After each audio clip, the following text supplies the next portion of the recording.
ബ്രില്യൻറ്റിലെ study materials ഒത്തിരി നല്ലതാണ്. എല്ലാ ക്വസ്റ്റ്യൻസും നമുക്ക് ഉപകാരപ്പെടുന്നത് തന്നെയാണ്. ക്ലാസ് കഴിയുമ്പോൾ നമുക്ക് ആ പഠിച്ചതിനെ എങ്ങനെ ഉപയോഗിക്കാമെന്ന് പഠിപ്പിക്കുന്നതാണ് നമ്മുടെ സ്റ്റഡി മെറ്റീരിയൽ ബ്രില്യൻറ്റിലെ. ബ്രില്യൻറ്റിൻ്റെ സ്ട്രക്ചർ, അതായത് നമുക്ക് ഈ അവിടെ ചെന്ന് കഴിഞ്ഞാൽ തന്നെ പഠിക്കാനുള്ളൊരു മൂഡാണ്. ആ പഠനത്തിൽ നിന്ന് നമുക്ക് വിട്ടുപോകാൻ തോന്നില്ല. അത്രയ്ക്കൊരു എൻജോയബിൾ ആയിട്ടുള്ളൊരു ഫ്രീഡത്തോടെയുള്ള പഠിത്തമാണ് അവിടെ നടക്കുന്നത്. നീറ്റ് കഴിഞ്ഞ് ഞാൻ വീട്ടിൽ വന്നു. അപ്പോൾ ഭയങ്കര ഹാപ്പി ആയിരുന്നു, കാരണം കുറേ എഴുതാൻ പറ്റി, നല്ല മാർക്കും കിട്ടി. പിന്നെ അത് കഴിഞ്ഞ് ഒരാഴ്ച കഴിഞ്ഞാൽ ന്യൂസ് വന്നപ്പോൾ വളരെ വിഷമമായിരുന്നു. എനിക്ക് പഠിക്കുന്നതിൽ എനിക്ക് വേരിയേഷൻ ഉണ്ടായിരുന്നു. കാരണം എളുപ്പമായിട്ടുള്ള എക്സാം കഴിയുമ്പം എനിക്ക് കുറച്ചുകൂടെ പഠിക്കാനുള്ളൊരു ഇത് വരും. പക്ഷേ ഹാർഡായി കഴിയുമ്പം ആ ഒരു ഇട്ടേച്ച് പോകാൻ വരെ തോന്നിയിട്ടുണ്ട്.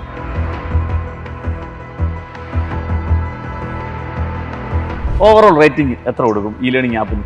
ഈ ലേണിംഗ് ആപ്പ് ഒരു 10 out of 10 ആപ്പ് തന്നെയാണ്. 10 out of 10 ആപ്പാണ് brilliant e learning app. Okay. Brilliant study സെന്ററോ? Study centre 10 out of 10 10 out of 10. Brilliant അധ്യാപകരോ? 10 out of 10. യെസ്. കണ്ടതിൽ ഏറ്റവും മികച്ച അധ്യാപകർ ബ്രില്യന്റ് തന്നെയാണ്. അതെ. യെസ്.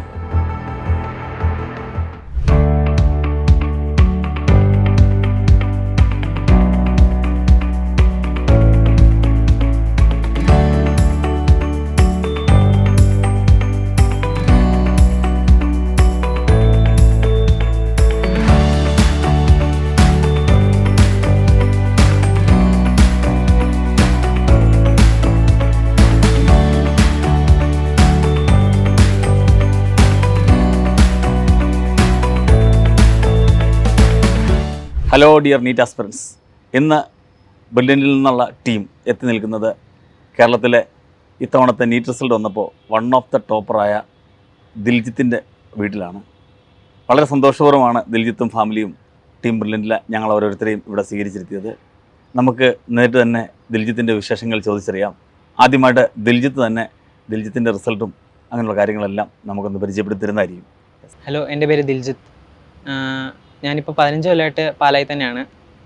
എൻ്റെ അച്ഛൻ സാജു, എൻ്റെ അമ്മ സിന്ധു. അച്ഛൻ റവന്യൂവിലാണ്, അമ്മ ഇവിടെ പാലായിൽ തന്നെ മീനച്ചിൽ FHSയിൽ നേഴ്സായിട്ട് വർക്ക് ചെയ്യുന്നു. സ്റ്റാർ പബ്ലിക് സ്കൂളിലാണ് ഞാൻ +1 +2 പഠിച്ചത്. 1ാം ക്ലാസ് തൊട്ട് 10 വരെ കാർമൽ എന്ന് പറഞ്ഞ സ്കൂളിലായിരുന്നു. പിന്നെ ഞാൻ ബ്രില്യൻറ്റിലോട്ട് റിപ്പീറ്റ് ചെയ്യാൻ വന്നു. അപ്പം നീറ്റ് എഴുതി സ്കോർ 641 ഉണ്ട്, റാങ്ക് 2189 ഉണ്ട്. യെസ്, വളരെ ഉന്നതമായ വിജയമാണ് ദിൽജിത്ത് കൈവരിച്ചത്. 641 മാർക്ക് റീനീറ്റിനെ കരസ്ഥമാക്കുക എന്ന് പറഞ്ഞാൽ വളരെ ചാരിതാർത്ഥ്യം നൽകുന്ന ഒരു വസ്തുതയാണ് ബ്രില്യൻറ്റിനെ സംബന്ധിച്ചും മലയാളികളെ സംബന്ധിച്ചും. കാരണം നമുക്കറിയാം, വളരെ അത്യധികം ഒരു പ്രയാസം വരെ ഘട്ടത്തിലാണ് ഈ കുട്ടി പരീക്ഷ അതിജീവിച്ചത്. അങ്ങനെ ഏറ്റവും ഉന്നതമായ വിജയം തന്നെ നേടിയിരിക്കുന്ന ദിൽജിത്തിൻ്റെ പഠന രീതികൾ എങ്ങനെയായിരുന്നു എന്നും ഇനി മുമ്പോട്ട് എന്തൊക്കെയാണ് പ്ലാനുകളെന്നുള്ളതൊക്കെ നമുക്ക് ചോദിച്ചറിയേണ്ടതുണ്ട്. ആദ്യമായിട്ട് ദിൽജിത്തിന് ക്യാമ്പസിൽ വന്നപ്പോൾ പഠന രീതികൾ എങ്ങനെയായിരുന്നു, അതൊക്കെ നമുക്ക് ചോദിച്ചറിയാം. തുടക്കം എൻ്റെ പഠനത്തിൻ്റെ സ്പീഡ് കുറവായിരുന്നു. പിന്നെ കുറച്ച് വർഷം ആയപ്പം സ്പീഡ് കൂടി വന്നു. പിന്നെ ക്ലാസ്സൊക്കെ ആയിട്ട് ആ ഒരു ഫ്ലോയിൽ അങ്ങ് പോയി. പിന്നെ ഈ ആഴ്ചയിലുള്ള എക്സാമുകൾ എന്നെ ഒരുപാട് ഹെൽപ്പ് ചെയ്തിട്ടുണ്ട്. പിന്നെ ഹോസ്റ്റലിലായതുകൊണ്ട് ഹോസ്റ്റലിൽ നിന്ന് പഠിക്കാനുള്ള ഒരു അറ്റ്മോസ്ഫിയർ ഉണ്ടാക്കി തന്നിട്ട്. എമറാൾഡ് ആയിരുന്നു ഞാൻ പഠിച്ച ഹോസ്റ്റൽ. അവിടെ നല്ലൊരു അറ്റ്മോസ്ഫിയർ ആയിരുന്നു. ഫ്രണ്ട്സും സാറുമാരും എല്ലാവരും പഠിക്കാൻ പറ്റിയൊരു മൂഡ് തന്നെയായിരുന്നു. അപ്പം അങ്ങനെയൊക്കെയാണ് ഞാനിങ്ങനെ പഠിച്ച് വന്നത്. ബ്രില്യൻറ്റിലെ സ്റ്റഡി മെറ്റീരിയൽസ് ഒത്തിരി നല്ലതാണ്. എല്ലാ ക്വസ്റ്റ്യൻസും നമുക്ക് ഉപകാരപ്പെടുന്നത് തന്നെയാണ്. ക്ലാസ് കഴിയുമ്പോൾ നമുക്ക് ആ പഠിച്ചതിനെ എങ്ങനെ ഉപയോഗിക്കാമെന്ന് പഠിപ്പിക്കുന്നതാണ് നമ്മുടെ സ്റ്റഡി മെറ്റീരിയൽ ബ്രില്യൻറ്റിലെ. പിന്നെ ക്ലാസ്സുകൾ എന്ന് പറഞ്ഞാൽ സാറുമാരെല്ലാം ആർക്കും മനസ്സിലാവുന്ന രീതിയിലാണ് നമുക്ക് പറഞ്ഞു തരുന്നതെല്ലാം. പിന്നെ അത് കഴിയുമ്പോൾ വരുന്നത് സ്റ്റഡി മെറ്റീരിയൽ എല്ലാം പഠിച്ചു കഴിഞ്ഞ് വരുമ്പോൾ നമുക്ക് എക്സാമുകളുണ്ട്. എക്സാമുകൾ ഓരോ ക്വസ്റ്റ്യനും നമ്മൾ എന്തൊക്കെ പഠിച്ചു, ഇനി എന്തൊക്കെ ചെയ്യാൻ പറ്റുമെന്നുള്ളതിനെ വിലയിരുത്താനുള്ളൊരു അവസരമായിട്ട് ഞാൻ കണ്ടിട്ടുണ്ട്. ബ്രില്യൻറ്റ് സ്റ്റഡി സെൻറ്ററിലേക്ക് വരുന്ന ഏതൊരു വിദ്യാർത്ഥിയും പോലെ ദിൽജിത്തും ഒരുപക്ഷെ MBBSന് ഒരു അഡ്മിഷൻ നേടുക എന്ന രീതിയിലായിരിക്കും ബ്രില്യൻറ്റിൽ എത്തിച്ചേർന്നിരിക്കുന്നത്. പക്ഷേ കാലം കാത്തുവെച്ചത് ബ്രില്യൻറ്റിലെ ടോപ്പറാകാനുള്ള ഒരു അവസരമാണ് ദിൽജിത്തിന് നൽകിയത്. ആ ഒരു അവസ്ഥയിലേക്ക്, ഒരു ടോപ്പർ എന്ന നിലയിലേക്ക് മാറുമ്പോൾ ദിൽജിത്തിന് അതിൻ്റെ പിന്നിൽ കുറേയധികം ത്യാഗങ്ങളുണ്ട്, കുറേ സാക്രിഫൈസുകളുണ്ട്. അതൊക്കെ എന്താണെന്ന് നമുക്ക് ചോദിച്ചറിയണം. അതുപോലെ തന്നെ ദിൽജിത്തിൻ്റെ ഈ റിസൾട്ടിൽ അവിടുത്തെ നമ്മുടെ ക്യാമ്പസിൽ ക്ലാസ് ടീച്ചർമാരുണ്ട്, ക്ലാസ് മെൻറ്ററുണ്ട്, ഹോസ്റ്റൽ വാർഡന്മാരുണ്ട്. ഇവരൊക്കെ എങ്ങനെയാണ് ദിൽജിത്തിനെ സഹായിച്ചതെന്ന് പറയണം. ബ്രില്യൻറ്റിൻ്റെ സിസ്റ്റം എങ്ങനെയാണ് മോനെ സഹായിച്ചത്, അതൊക്കെയാണ് നമുക്ക് ഇനി ചോദിച്ചറിയാനുള്ളത്. യെസ്, എൻ്റെ ക്ലാസ് മെൻറ്റർ എന്ന് പറയുന്നത് മീര മിസ് ആയിരുന്നു. മീര മിസ് ആദ്യം തൊട്ട് തന്നെ വളരെ സപ്പോർട്ടീവായിരുന്നു. എന്തൊക്കെ പ്രശ്നം വന്നാലും മീര മിസ്സിൻ്റെ അടുത്തോട്ട് അതിനൊരു സൊല്യൂഷൻ എന്തായാലും ഉണ്ടാക്കി തന്നിരിക്കും. പിന്നെ ഞാൻ അങ്ങോട്ട് ചെന്നില്ലെങ്കിൽ പോലും ഇങ്ങോട്ട് വന്ന് ചോദിച്ച് തന്നെ കോൺവെർസേഷനിലോട്ട് എടുത്തിടാറുണ്ട്. അപ്പോൾ എനിക്കത് കുറേ മെൻ്റലി സപ്പോർട്ടായിരുന്നു. പിന്നെ എൻ്റെ ഹോസ്റ്റലിലെ വാർഡൻ എന്ന് പറയുന്നത് ജോർജ് സാറായിരുന്നു. ജോർജ് സാറ് നല്ല ആവശ്യത്തിന് സ്ട്രിക്റ്റും ഉണ്ട്. അതായത് സ്ട്രിക്റ്റും ആണ്, നമുക്ക് വരുന്ന ഫ്രീഡവും ഉണ്ട്. അതായത് നമുക്ക് പഠിക്കേണ്ട സമയത്ത് പഠിക്കാം, അല്ല ഇങ്ങനെ എന്തെങ്കിലും പ്രശ്നം ഉണ്ടെങ്കിൽ സാറിൻ്റെ അടുത്ത് ചെന്നാൽ മതി, പ്രശ്നങ്ങളെല്ലാം സോൾവ് ആക്കി തന്നോളൂ. പിന്നെ ഈ ബ്രില്യൻറ്റിൻ്റെ സ്ട്രക്ചർ, അതായത് നമുക്ക് ഈ അവിടെ ചെന്ന് കഴിഞ്ഞാൽ തന്നെ പഠിക്കാനുള്ളൊരു മൂഡാണ്. ആ പഠനത്തിൽ നിന്ന് നമുക്ക് വിട്ടുപോകാൻ തോന്നൂല. അത്രയ്ക്കൊരു എൻജോയബിൾ ആയിട്ടുള്ളൊരു ഫ്രീഡത്തോടെയുള്ള പഠിത്തമാണ് അവിടെ നടക്കുന്നത്. പിന്നെ ജസ്റ്റിസ് സാർ വളരെ ഹെൽപ്പ് ചെയ്തിട്ടുണ്ട് കേട്ടോ. കോർഡിനേറ്റർ ആണെങ്കിലും നല്ല സീനായിട്ട് നമ്മളെ സഹായിക്കാൻ എപ്പോൾ ചെന്നാലും പുള്ളി ഫ്രീ ആണ്. നമുക്ക് എപ്പോൾ ചെന്നാലും പുള്ളിയുടെ അടുത്ത് എന്ത് വേണേലും പോയി പറയാം. അത്രയ്ക്കൊരു ഫ്രീഡം ആയിരുന്നു ഞങ്ങൾക്ക്. ഞങ്ങളാ കോർഡിനേറ്റേഴ്സ്, ബ്രില്യൻറ്റിലെ കോർഡിനേറ്റേഴ്സും അത് എൻ്റെ ബ്രില്യൻറ്റ് ഫാമിലി തന്നെ. ഒരു വിദ്യാർത്ഥി ബ്രില്യൻറ്റിൽ വന്നാൽ നിങ്ങളോട് ഉള്ള പെരുമാറ്റം എന്ന് പറയുന്നത് വളരെ എന്താ പറയുക, സ്നേഹപൂർവ്വം ഒരു ഫ്രണ്ടിനെ പോലെ തന്നെയാണ്. Thank you. അപ്പോൾ ദിൽജിത്തിന്റെ ആ പഠനാനുഭവങ്ങൾ നമ്മൾ അറിഞ്ഞു. അതുപോലെ വാർഡന്മാരും മെന്റർമാരൊക്കെ എങ്ങനെയാണ് ദിൽജിത്തിന്റെ ജീവിതത്തിൽ അല്ലെ ഈ യാത്രയിൽ സഹായിച്ചതെന്ന് അറിഞ്ഞു. പിന്നീട് നമുക്ക് ചോദിച്ചറിയേണ്ട ഒരു വലിയ കാര്യമുണ്ട്. ബ്രില്യൻറ്റിൽ എക്സാമുകൾ എഴുതിയാണ് കുട്ടികൾ പ്രാക്ടീസ് ചെയ്യുന്നത്. ഏതൊക്കെ രീതിയിൽ എക്സാം എഴുതിയിട്ടുണ്ടെന്ന് ചോദിച്ചാൽ അവർ പല രീതിയിൽ എക്സാം എഴുതിയിട്ടുണ്ട്. അതെല്ലാം അവരുടെ ഈ ഉന്നതമായ റിസൾട്ടിലേക്ക് എത്തുന്ന യാത്രയിൽ സാധൂകരിക്കുന്ന കാര്യങ്ങൾ പലതാണ്. അപ്പോൾ ബ്രില്യൻറ്റിലെ എക്സാം സിസ്റ്റം ദിൽജിത്തിന് എങ്ങനെയൊക്കെയാണ് സഹായിച്ചതെന്ന്? നമുക്ക് എക്സാം എന്ന് പറയുമ്പോൾ എനിക്കുള്ള പ്രശ്നം എന്ന് പറഞ്ഞാൽ ഒരു പെട്ടെന്നൊരു പുതിയ രീതിയിലോട്ട് വന്നാൽ എനിക്ക് അതിനോട് അഡാപ്റ്റ് ചെയ്യാൻ പാടാണ്. അപ്പം ബ്രില്യൻറ്റിൽ എപ്പോഴും കുറച്ചൊരു ഇതിലായിട്ട് ഒരു സെയിം മോഡലായിരിക്കും. പിന്നെ അതിന് പെട്ടെന്നൊരു മാറ്റങ്ങൾ വരും. അപ്പോൾ എനിക്ക് അതിനോട് കോപ്പപ്പ് ചെയ്യാനുള്ള ഒരു എബിലിറ്റി ഉണ്ടാക്കി തരുവാണ് അവിടെ. ഓരോ എക്സാം കഴിയുന്നതോറും നമ്മുടെ പ്രശ്നങ്ങൾ എന്താണെന്ന് ഇവാലുവേറ്റ് ചെയ്ത് നമുക്ക് പോകാനുള്ള സമയം തരുന്നുണ്ട് അവർ. ഫ്രീഡം നമുക്ക് നല്ല സീനായിട്ട് പഠിച്ചു പോകാൻ പറ്റും അവിടെ. ഈ ഓരോ എക്സാം കഴിയുമ്പോൾ എനിക്ക് കുറേ ഡൗട്ടുകൾ വരാറുണ്ടായിരുന്നു. അപ്പോൾ നമ്മൾ ഈ അവിടെയുള്ള ഫാക്കൽറ്റിയുടെ അടുത്ത് ആരെടുത്ത് പോയി ചോദിച്ചാലും എല്ലാം പറഞ്ഞു തരാറുണ്ട്. എനിക്ക് അങ്ങനെ കുറേ പ്രശ്നം ഞാൻ ചെന്നിട്ടുണ്ട്. അവിടെ തന്നെയായിരുന്നു എൻ്റെ ഫ്രണ്ട്സുമായിട്ട് ഞാൻ കുറേ പ്രശ്നം അവിടെ ചെന്നിട്ടുണ്ട്. കുറേ ഡൗട്ടുകൾ ക്ലിയർ ചെയ്തിട്ടുണ്ട്. പിന്നെ ഇ-ലേൺ എന്ന് പറഞ്ഞൊരു ആപ്പ് ഉണ്ട്. അതിനകത്ത് ഞാൻ കുറേ ക്ലാസ്സുകൾ കണ്ടിട്ടുണ്ട്. അതായത് ഈ നമുക്ക് ഡൗട്ട് വരുമല്ലോ, ഡൗട്ട് വരുമ്പോൾ ആ ഭാഗത്തെ മാത്രം ക്ലാസ്സിൽ എടുത്ത് കാണാനുള്ള അവിടെ ഒരു ഫെസിലിറ്റി ഉണ്ടായിരുന്നു അവിടെ. അതെ, ബ്രില്യൻറ്റിൻ്റെ ഇ-ലേണിംഗ് ആപ്പ് എന്ന് പറയുന്നത് കുട്ടികളെ സംബന്ധിച്ച് ഒരു ഡിജിറ്റൽ ലൈബ്രറിയാണ്. ധാരാളം വീഡിയോസ് അതിനകത്ത് അപ്ലോഡ് ചെയ്തിട്ടുണ്ട്. എന്ന് പറഞ്ഞാൽ ഓരോ ചാപ്റ്ററിന്റെ തന്നെ 7-8 വീഡിയോസ് ഒരു ക്ലാസ്സിൽ പല സാറുമാരുടെ ക്ലാസ്സുകൾ. യെസ്, അത് ഒരെണ്ണം മനസ്സിലാകുന്നില്ലെങ്കിൽ നമുക്ക് അടുത്തത് സിമ്പിൾ, കോംപ്ലക്സ്, ടഫ് ആയിട്ടുള്ളത് എല്ലാ പല രീതിയിലുള്ള ക്ലാസ്സുകൾ അതിൽ അവൈലബിൾ ആണ്. അതുപോലെ തന്നെ വീഡിയോ സൊല്യൂഷൻസ് ഇതെല്ലാം ഉണ്ട്. അതെല്ലാം കാണാൻ സാധിച്ചു. അതെല്ലാം ഈ യാത്രയിൽ ഒരു അനുഗ്രഹമായിരുന്നു അല്ലേ, സഹായിച്ചു. ഓക്കെ 2026 മെയ് 3 വളരെ പ്രതീക്ഷയോടെ നീറ്റ് എക്സാം എഴുതി വീടുകളിലേക്ക് തിരിച്ചെത്തി ഒരാഴ്ച കഴിഞ്ഞപ്പോൾ എല്ലാ കുട്ടികൾക്കും ആശങ്ക സമ്മാനിച്ചുകൊണ്ട് നീറ്റ് എക്സാം ഡിക്ലെയർ ചെയ്യപ്പെടുകയാണ്. ആ ഒരു അവസരത്തിൽ എല്ലാ കുട്ടികൾക്കും ഉണ്ടായ മാനസിക സംഘർഷം പോലെ ദിൽജിത്തിനും ഒരു വേള മാനസിക സംഘർഷം ഉണ്ടായിരുന്നിരിക്കാം. പക്ഷേ കരുത്തോടെ അതിനെ അതിജീവിച്ചതിൻ്റെ തെളിവാണ് ഇന്ന് കാണുന്ന ഈ 641 മാർക്ക്, ഓൾ ഇന്ത്യ തലത്തിലെ ഉന്നതമായ റാങ്കും. ആ സമയത്തെ എങ്ങനെയാണ് ദിൽജിത്ത് അതിജീവിച്ചത്? നീറ്റ് കഴിഞ്ഞ് ഞാൻ വീട്ടിൽ വന്നു. അപ്പോൾ ഭയങ്കര ഹാപ്പി ആയിരുന്നു. കാരണം കുറേ എഴുതാൻ പറ്റി, നല്ല മാർക്കും കിട്ടി. പിന്നെ അത് കഴിഞ്ഞ് ഒരാഴ്ച കഴിഞ്ഞാൽ ന്യൂസ് വന്നപ്പോൾ വളരെ വിഷമമായിരുന്നു. പിന്നെ 2 ദിവസം കഴിഞ്ഞപ്പം മിസ് എന്നെ വിളിച്ചു, മിസ് എന്നെ വിളിച്ചു, പറഞ്ഞു ഇത് കുഴപ്പമില്ല, ഇനി നമുക്ക് ഇനി അടുത്ത നമുക്ക് കുറച്ചുകൂടെ പഠിച്ച് നമുക്ക് സെറ്റാക്കാം, ഇപ്പം കുറെ കുറവുകൾ മനസ്സിലായല്ലോ, അതെല്ലാം നികത്തി നമുക്ക് അടുത്തതിന് പിടിക്കാമെന്ന് പറഞ്ഞ് സപ്പോർട്ട് ചെയ്തു. അത് കഴിഞ്ഞ് പിന്നെ ഞാൻ ഹോസ്റ്റലിലോട്ട് തന്നെ തിരിച്ചു പോയി. എന്നിട്ട് നല്ല രീതിക്ക് ഇരുന്ന് പഠിച്ചു. കഴിഞ്ഞതിലും കുറച്ചുകൂടെ എഫേർട്ട് ഇട്ട് പഠിക്കാൻ പറ്റി എനിക്ക്. ആദ്യത്തെ നീറ്റ് കഴിഞ്ഞ് അവിടെ ചെന്നിട്ടുള്ള ആദ്യത്തെ എക്സാം വളരെ എളുപ്പമായിരുന്നു. അതുകൊണ്ട് എനിക്ക് റാങ്ക് കുറച്ച് താഴെ പോയായിരുന്നു. പക്ഷെ എന്നാലും എനിക്ക് കുറച്ചുകൂടെ പഠിക്കണമെന്നൊരു ആഗ്രഹം വരാൻ തുടങ്ങി. അതായത് എൻ്റെ കയ്യിൽ നിന്നൊന്നും വിട്ടുപോയിട്ടില്ല, ഇനി എനിക്ക് എടുക്കാൻ പറ്റുമെന്നുള്ളൊരു കോൺഫിഡൻസ് വന്നു. പിന്നെ അത് കഴിഞ്ഞപ്പോൾ കുറച്ച് ആവറേജ് ലെവലിലോട്ട് മാറി. അപ്പോൾ എനിക്ക് കുറച്ചുകൂടെ നമുക്ക് എന്തൊക്കെയാണ് പ്രശ്നം പറ്റിയെന്ന് മനസ്സിലാവാൻ തുടങ്ങി. പിന്നെ അത് പല രീതിയിലായിട്ട് ഡിഫിക്കൽട്ട്, ഈസി എന്ന് പറഞ്ഞ് മാറി ഇട്ടപ്പം ഓരോന്നിനും എനിക്ക് ഓരോ മാർക്കിന് നല്ല വേരിയേഷൻ ഉണ്ടായിരുന്നു. എനിക്ക് പഠിക്കുന്നതിൽ എനിക്ക് വേരിയേഷൻ ഉണ്ടായിരുന്നു. കാരണം എളുപ്പമായിട്ടുള്ള എക്സാം കഴിയുമ്പം എനിക്ക് കുറച്ചുകൂടെ പഠിക്കാനുള്ളൊരു ഇത് വരും. പക്ഷേ ഹാർഡായി കഴിയുമ്പം ആ ഒരു ഇട്ടേച്ച് പോകാൻ വരെ തോന്നിയിട്ടുണ്ട്. പക്ഷെ അത് കഴിഞ്ഞപ്പോൾ പിന്നെ അതെല്ലാം സെറ്റായി. മിസ്സുമാരും സാറുമാരും എല്ലാം എടുത്തു പോയി സപ്പോർട്ട് ചെയ്ത് എല്ലാം സെറ്റാക്കിയിട്ടുണ്ട്. ഞാൻ ഓരോ എക്സാമിലും എല്ലാം റിവൈസ് ചെയ്ത് തെറ്റുന്ന എല്ലാം ഞാൻ പഠിച്ചിട്ടുണ്ട്. ഈ നീറ്റ് എന്ന് പറഞ്ഞ 2 രീതിയിൽ ബ്രില്യൻറ്റ് എക്സാം ഇട്ടായിരുന്നു. ഒന്ന് നീറ്റ് എന്ന് പറഞ്ഞാൽ തന്നെ 3 മണിക്കൂറിൻ്റെ എക്സാം, പിന്നെ നീറ്റ് അഡ്വാൻസ് എന്ന് പറഞ്ഞൊരു എക്സാമും കൂടി ഇട്ടായിരുന്നു. അത് ഈ നീറ്റിൻ്റെ തന്നെ കുറച്ചുകൂടെ ലെവൽ കൂടിയൊരു എക്സാം ആയിരുന്നു. നല്ല ടഫായിരുന്നു. എനിക്ക് ഓരോ ചോദ്യങ്ങളെ ഇങ്ങനത്തെ രീതിയിൽ കാണാൻ പറ്റുമെന്ന് പഠിപ്പിച്ചത് ആ നീറ്റ് അഡ്വാൻസിലൂടെയാണ്. ഓരോ ക്വസ്റ്റ്യനും നമ്മൾ എങ്ങനെയൊക്കെ ഓരോ വിഷയങ്ങളെ നമ്മൾ എങ്ങനെയൊക്കെ മുറിച്ചെടുത്ത് അതിൽ നിന്ന് ക്വസ്റ്റ്യൻ ഉണ്ടാക്കാമെന്ന് പഠിപ്പിച്ചത് നീറ്റ് അഡ്വാൻസ് എന്ന് പറഞ്ഞ എക്സാം ആയിരുന്നു. അതെന്നെ ഒരുപാട് ഹെൽപ്പ് ചെയ്തിട്ടുണ്ട് ഈ റീനീറ്റ് വന്നപ്പം. ഒരു റിപ്പീറ്റർ വിദ്യാർത്ഥിയായിട്ട് ബ്രില്യൻറ്റിൽ വന്ന് ആദ്യ വർഷം തന്നെ 641 മാർക്ക് നീറ്റിന് കരസ്ഥമാക്കുക, അതും ഇത്രയും പ്രയാസമേറിയ നീറ്റ് എക്സാമിൽ. അപ്പോൾ ഒറ്റ വർഷം കൊണ്ട് തന്നെ നീറ്റ് ക്രാക്ക് ചെയ്ത് ഉന്നതമായ വിജയം കൈവരിച്ച ദിൽജിത്തിന് അടുത്ത വർഷം നമ്മൾ പുതിയ അധ്യയന വർഷം തുടങ്ങിയിരിക്കുകയാണ്. ഈ വിദ്യാർത്ഥികൾക്കും അവരുടെ മാതാപിതാക്കൾക്കുമായിട്ട് നൽകാനുള്ള സന്ദേശം അതുകൂടി നമുക്ക് കേൾക്കേണ്ടതുണ്ട്. അതിലേക്ക് നമുക്ക് പോകാം. ബ്രില്യൻ്റ് എന്ന് പറയുന്നത് കുറേ കുട്ടികൾ പഠിക്കുന്നതുകൊണ്ട് നമുക്ക് നല്ല കോമ്പറ്റീഷൻ കിട്ടാറുണ്ട്. അതായത് നമുക്ക് ടോപ്പേഴ്സിൻ്റെ കൂടെ നല്ലപോലെ കോമ്പീറ്റ് ചെയ്യാം. പക്ഷെ എന്ന് പറഞ്ഞാൽ നമുക്ക് പ്രശ്നമുള്ള കോമ്പറ്റീഷൻ അല്ല, ഫ്രണ്ട്ലി ആയിട്ടുള്ള ഒരു കോമ്പറ്റീഷൻ. അതായത് നമുക്ക് ഇനി ഇതിലും പഠിച്ചെത്തണം, ഇനിയും എത്താം എന്നൊരു കോൺഫിഡൻസ് തരുന്ന ഒരു കോമ്പറ്റീഷനാണ് ബ്രില്യൻ്റ് ഉള്ളത്. അതുകൊണ്ട് തന്നെയാണ് ഞാൻ ബ്രില്യൻ്റ് പോയത്. എൻ്റെ കുറേ കസിൻസ് അവിടെ പഠിക്കുന്നുണ്ടായിരുന്നു. അവരെല്ലാം പറഞ്ഞറിഞ്ഞാണ് ഞാൻ ബ്രില്യൻ്റിലോട്ട് നേരത്തെ പഠിച്ചതാണ്. അവരിപ്പോൾ മെഡിക്കൽ കോളേജിൽ പഠിക്കുന്നുണ്ട്. ഉണ്ട്, അതെ. അപ്പോൾ അവർ പറഞ്ഞാണ് ബ്രില്യൻ്റിലോട്ട് ഞാൻ എത്തുന്നത്.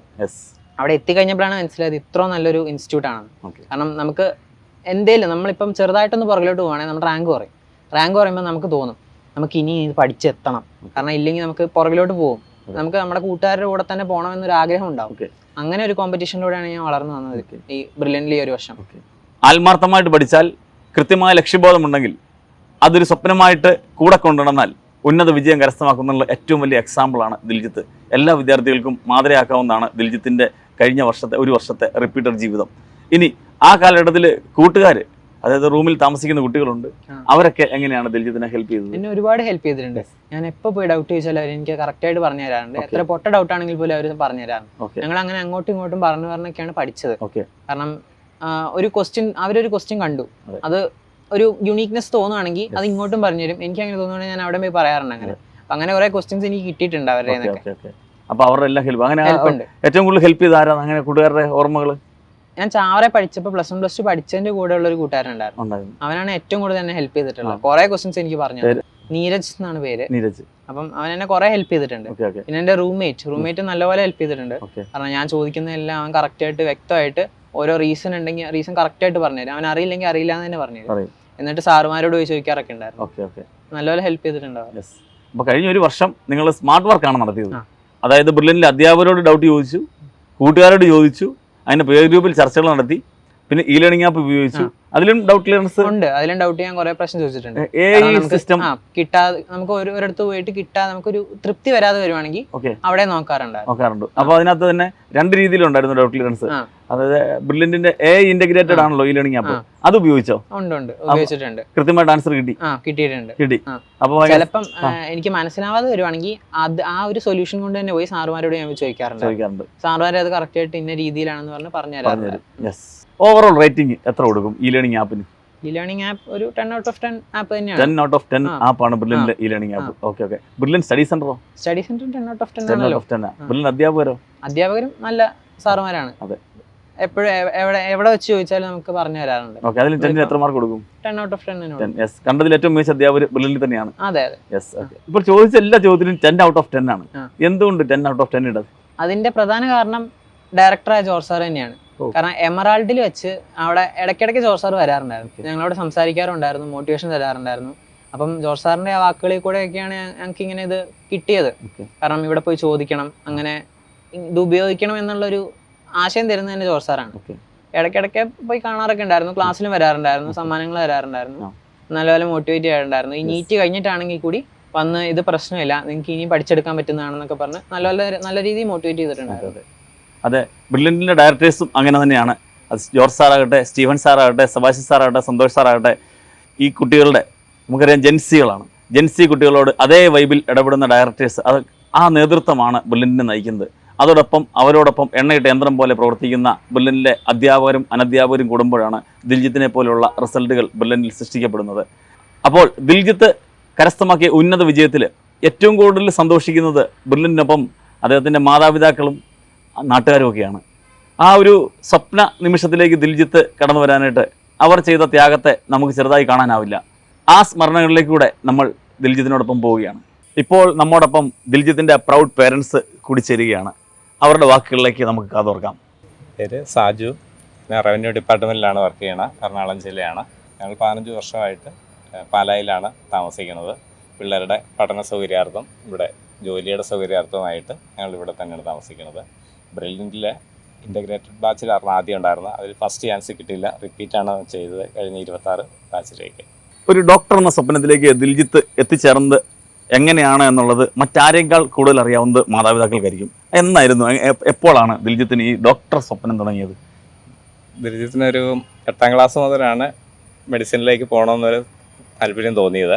പിന്നെ അവൻ്റെ അമ്മ ആരോഗ്യവകുപ്പ് ജീവനക്കാരിയാണ്. അങ്ങനെ ആരോഗ്യ മേഖലയായിട്ട് ബന്ധപ്പെട്ട അവന് താല്പര്യം തോന്നി. ഒരു 8ാം ക്ലാസ്സിന് ശേഷം അവന് താല്പര്യം തോന്നി. ഒരു അമ്മയുടെ ജീവിതം സ്വാർത്ഥകമാകുന്നത് എപ്പോൾ എന്ന് തിരുക്കുറലിൽ ശ്രീ തിരുവള്ളുവർ പറഞ്ഞിട്ടുണ്ട്. കടന്നു പോകുന്ന കുഞ്ഞിനെ നോക്കി ഇതിന് ജന്മം നൽകിയ അമ്മ എത്ര ഭാഗ്യവതി എന്ന് പറയുമ്പോഴാണ്. ആ ഒരു അവസ്ഥയിലൂടെയാണ് ദിൽജിത്തിൻ്റെ മാതാപിതാക്കൾ അമ്മ ഇപ്പോൾ കടന്നു പോകുന്നത്. ഇനി അമ്മയ്ക്ക് നമ്മോട് എന്താണ് പറയാനുള്ളതെന്ന് നമുക്ക് ചോദിച്ചറിയാം. എൻ്റെ പേര് സിന്ധു. ഞാൻ സ്റ്റാഫ് നഴ്സായിട്ട് വർക്ക് ചെയ്യുന്നു. ഹെൽത്ത് ഡിപ്പാർട്ട്മെൻറ്റിലാണ്. ഒരു 15 വർഷമായിട്ട് ഞാൻ GH പാലായിൽ ഒരു 13 വർഷം വർക്ക് ചെയ്തിട്ടുണ്ടായിരുന്നു. അന്നേരം കുഞ്ഞായിരിക്കും LKG മുതൽ റോഡ് സൈഡ് അല്ലായിരുന്നു ഞങ്ങൾ ഫസ്റ്റ് താമസിച്ചുകൊണ്ടിരുന്നത്. അപ്പോൾ കുഞ്ഞായിരിക്കും മുതൽ പിന്നെ ഞാൻ ക്ലാസ് കഴിഞ്ഞ് അവൻ നേരെ വരുന്നത് ഹോസ്പിറ്റലിലോട്ടാണ്. അപ്പോൾ ലേബർ റൂമിലടക്കം അവൻ ഒരു ഈവനിങ്ങിൽ 4 മണി തൊട്ട് 6 മണി വരെ എൻ്റെ ഡ്യൂട്ടി കഴിയണവരെ എൻ്റെ കൂട്ടത്തിൽ ഉണ്ടാവുമായിരുന്നു. അപ്പോൾ ഈ ഡോക്ടേഴ്സ് ചെയ്യുന്ന പല കാര്യങ്ങളും അവൻ അന്ന് മുതലേ വാച്ച് ചെയ്യുന്നുണ്ടായിരുന്നു. അപ്പോൾ ഓരോ ഡൗട്ടും എന്നോട് ചോദിക്കുമായിരുന്നു. അപ്പോൾ എനിക്കൊരു ആഗ്രഹം ഉണ്ടായിരുന്നു, മോനെ ഒരു ഡോക്ടറാക്കണം. അവരോടുള്ള ആ ഡോക്ടേഴ്സിൻ്റെ ഒരു ഡെഡിക്കേഷനും പേഷ്യൻസിനോടുള്ള ആ സ്നേഹമൊക്കെ കാണുമ്പോൾ മക്കളും കുടുംബത്തിലും അതുപോലെ വേണമെന്നൊരാഗ്രഹം ഉണ്ടായിരുന്നു.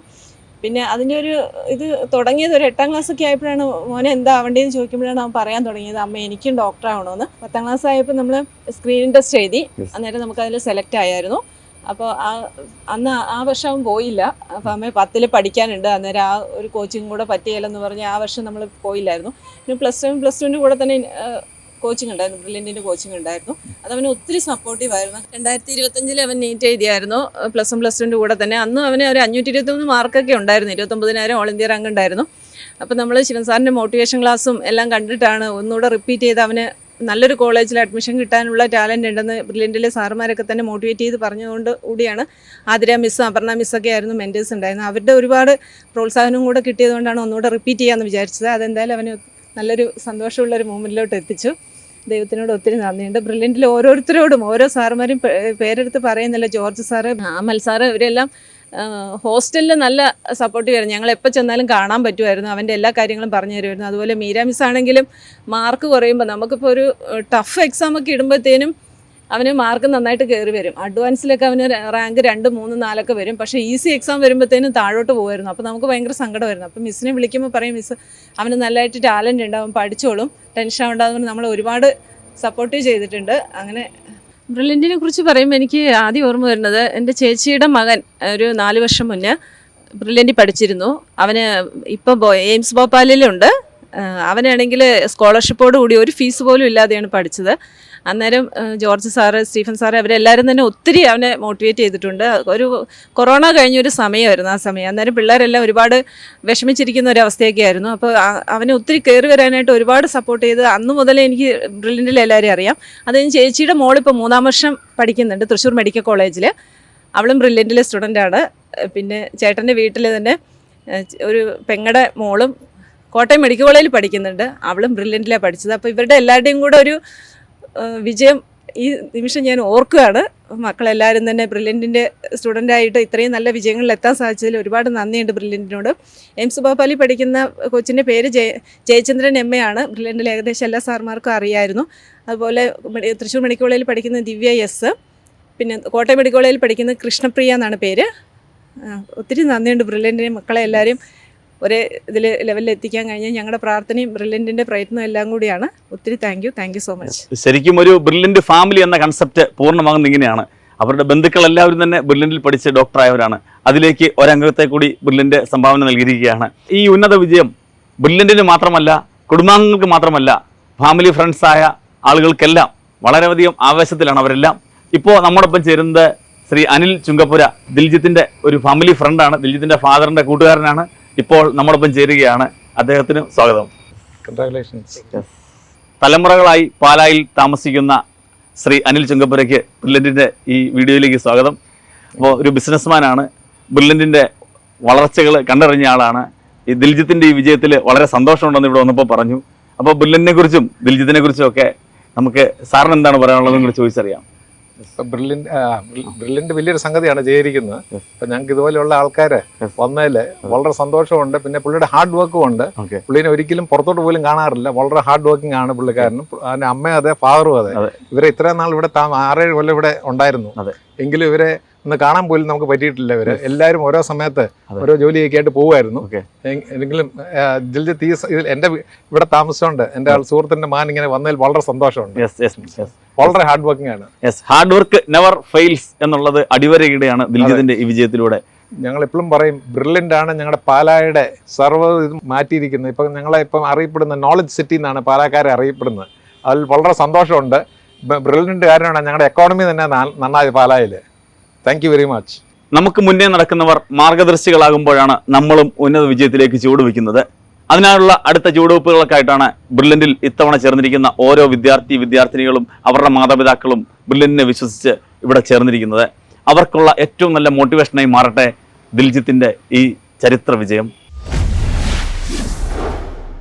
Brilliant Study Center, India's #1 coaching center for NEET and JEE.